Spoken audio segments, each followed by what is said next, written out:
since trend nga ngayon yung mga microdrama, di ba? Yung mga Chinese drama, US. So tingin nyo po ba, with your, sabihin natin, with your episode, gaano ka-catchy mangyayari sa mga Pinoy itong ating microdrama ngayon?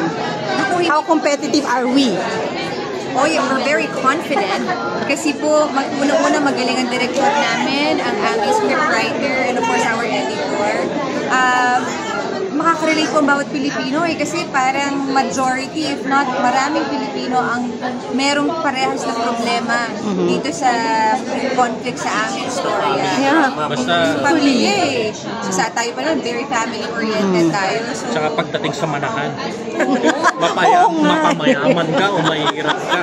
True. Laging pag pera ang pinag-uusapan, tapos ang laban. Pero not for anything else. Just sa video, parang sisikat kami dyan. Sana ganun din yung mga reception ng mga China sa YouTube nila kami. At least sana panoorin nila. Yun yung in-expect din namin. Same reciprocation na kung paano namin napanood yung mga microdrama. Okay. Eto, how does it feel na sabihin natin, isa kayo sa unang mag-start ng microdrama? I feel very honored. Maraming salamat sa tiwala po na kami yung una yung mga artista para mag-open or mag-launch ng microdrama sa Signet Playhouse. Tsaka sana, hindi porket kami yung una. Ito na yung huli. Dapat may kasunod. Malaking opportunity. Thank you so much. Maraming Salamat. Tapos question lang, paano kayo napasali sa casting? I mean, does everyone undergo parang audition or nagulat na lang kayo, oh my God, I'm included? And ano yung factor na dapat ako yan? Basta yung narinig ko kailangan yung magaling daw. So, siyempre, babae, kailangan si Chang yun. Tapos lalaki, si Alex Medina. And of course, you're truly. Thankful lang kami na yan, na-cast kami. Oh, thankful. We did not go through any editing. Hindi na alam ko ano yung casting process. But ako personally nalaman ko na mag-microdrama. Siyempre, nakakaba kasi bago. First yan parang pati microdrama. Abangan ng mga tao. May pressure for me. Kailangan maayos ko yung Ito lang, ano yung pinakasabihin natin? Can you give us, wag naman, how do you call it, spoiler ba or what? Pero ano yung mga tipong aabangan nilang part na parang, etong episode na to, dapat bantayan nyo to?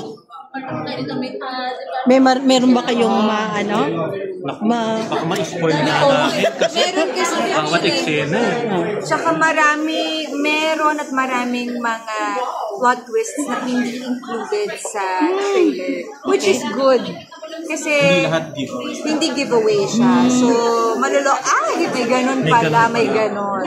So, may ganung mga reactions. Kasi kahit kami, nung yung pinakwento sa amin yung flow ng story, yung pala si ganito, ganyan, sabi namin, oh my God! As in, total, parang 180 degrees talaga ang turn. Hindi mo lang 360. Hindi kasi babalik ka lang sa uno. 180 lang. Tsaka very thankful kami dun sa director namin, director very For letting us do our things. Paano siya cool to work with, and alam mo yun, kahit mabibigat yung mga ginagawa namin, talagang nagagawa namin ng maayos kasi nga hindi kami nararada ng stress or anything na mabigat sa set. Maganda yung eksena na Diba? spoiler? Hindi, basta ako, sa akin yung siguro yung memorable is siguro pag nasa-screen kaming tatlo and more or less may ginagawa kami, it can be emotional, it can be all of it. Ako, like, personally, I cherish those scenes kasi it was a joy to work as an actor.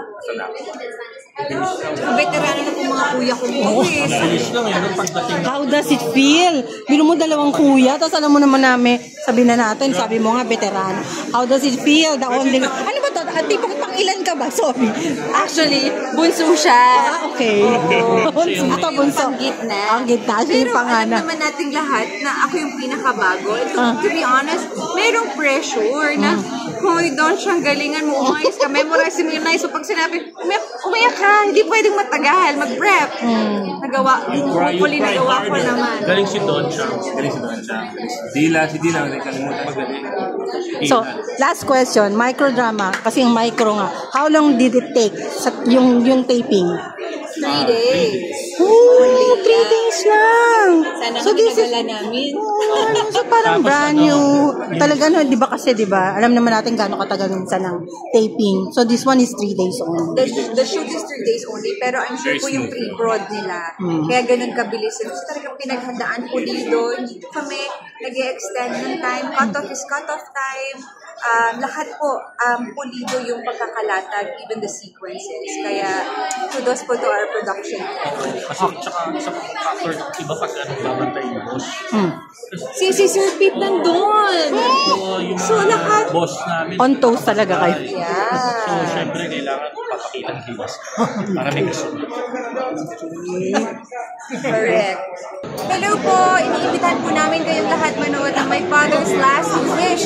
Available na po yan sa Signal Play app starting at 20 pesos per day only. Oo, download na kayo ng Signal Play sa... I-binge nyo yung 50 episodes sa isang araw. Yes. Kayang-kaya. 20 pesos lang. Sulit na sulit. Yes. I-invite namin ang lahat to watch our microdrama, My Father's Last Wish. Only on Signal Play. App. 20 pesos per day only. Starting 20 pesos per day. Bye-bye. Thank you.